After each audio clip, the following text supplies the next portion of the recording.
शुएब की वजह से कबीर और महविश के रिश्ते में दरार आ जाती है। यहाँ पे महविश गलती करती है घर छोड़कर। उसे इत्तेमाद में लेना चाहिए था कबीर को और सारी बात आराम से उसे बतानी चाहिए थी। महविश को लगता है कि कबीर ने उसे समझने की कोशिश ही नहीं की। तभी सबके सामने उसने शुएब से माफी मांगने को कहा। महविश गुस्से में घर छोड़कर तो आ जाती है, लेकिन मुसलसल उसे फिक्र कबीर की सताई जा रही होती है कि वो क्या कर रहा होगा। अस्सलाम वालेकुम। ड्रामा सीरियल बड़े भैया की आने वाली एक साथ बहुत ही दिलचस्प होने वाली है। शुरू में लग रहा था कि ये ड्रामा शायद बोर करेगा, लेकिन जैसे जैसे एक साथ गुजरी हैं ये ड्रामा बहुत ही दिलचस्प होता जा रहा है। शुएब तो थप्पड़ खाकर भी बहुत ज्यादा खुश है, क्योंकि उसे ब्लैकमेल करने का बड़े भैया को एक और मौका मिल गया। अब यहाँ पे घर वालों के सामने तो वो झूठी मूठी नाराजगी शो कर रहा है कि आप लोगों ने मेरी इज्जत नहीं की। दूसरी तरफ वो ये प्लानिंग कर रहा होता है कि अब वो कबीर से ज्यादा पैसा निकलवाएगा। इस सूरत में वो फरीहा का ना फोन अटेंड करता है, बल्कि कबीर को फोन करके कहता है कि अब वो फरीहा को तलाक दे देगा, जिसपे कबीर बहुत ज्यादा परेशान हो जाता है।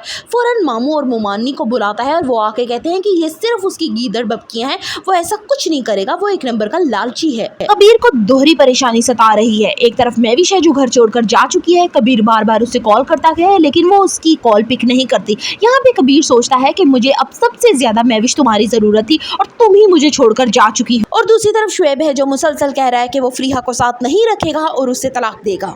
दो बंदों में हुई बात ये निकलते निकलते पूरे घर में फैल जाती है और जो भी सुनता है कि शुएब को थप्पड़ पड़ा है तो सारे कहते हैं कि महविश ने ये बहुत ही गलत काम किया है, महविश को ऐसा नहीं करना चाहिए। वानिया जब ये देखती है कि महविश घर छोड़कर जा चुकी है तो वो बहुत ज्यादा खुश होती है, बल्कि वो महविश को कॉल करती है और उसे कहती है कि तुम देख लो, बड़े भैया को अपने बहन भाई सबसे ज्यादा अजीज है, कहीं ऐसा ना हो कि इस चक्कर में वो तुम्हारी जिंदगी खराब कर दें, लिहाजा सोच समझ कर अगला फैसला करो। यहाँ पे महविश वानिया को डांटती है और कहती है कि तुमने मुझे ये कहने के लिए फोन किया है तो तुम्हारी मेहरबानी आइंदा के बाद तुम मुझसे ना हमदर्दी करना ना कॉल करना। कबीर महविश से कहता है कि मैंने अपनी सारी जिंदगी अपने बहन भाइयों के लिए वक्फ कर दी है। मैंने अपनी बहनों की आंखों में कभी आंसू नहीं देखा है, लेकिन तुम्हारी वजह से अगर मेरी बहन की जिंदगी में कोई भी आंच आए तो याद रखो तुम्हारा घर भी बस नहीं सकेगा। महविश और कबीर जितनी हंसी खुशी जिंदगी गुजार रहे थे, लगता है शुएब की नजर लग गई। उसने इनकी जिंदगी स्पॉइल करने की कोशिश की है, बल्कि अपना बसा बसाया घर भी खराब करने की कोशिश कर रहा है। फरीहा की नजरों में तो वो पहले ही गिर चुका है।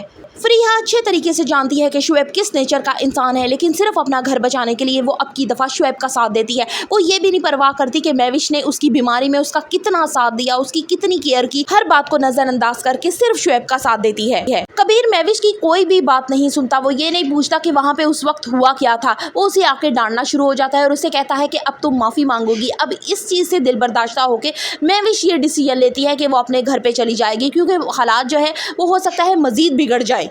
सबके सामने जलील होता देख के वानिया की तो जैसे दिली मुराद ही पूरी हो गई। वो तो कब से ये इंतजार कर रही थी कि कोई ऐसा मौका हाथ आए कि महविश इस घर से जलील और रुसवा होकर निकाल दी जाए।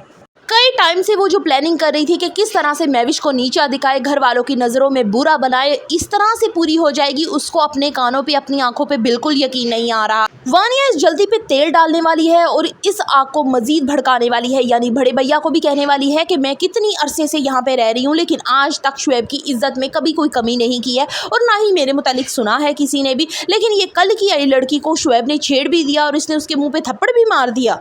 मोहब्बत भरे रिश्ते में कहीं पड़ ना जाए दरार। So the further reviews of बड़े भैया, kindly subscribe my channel and like the video.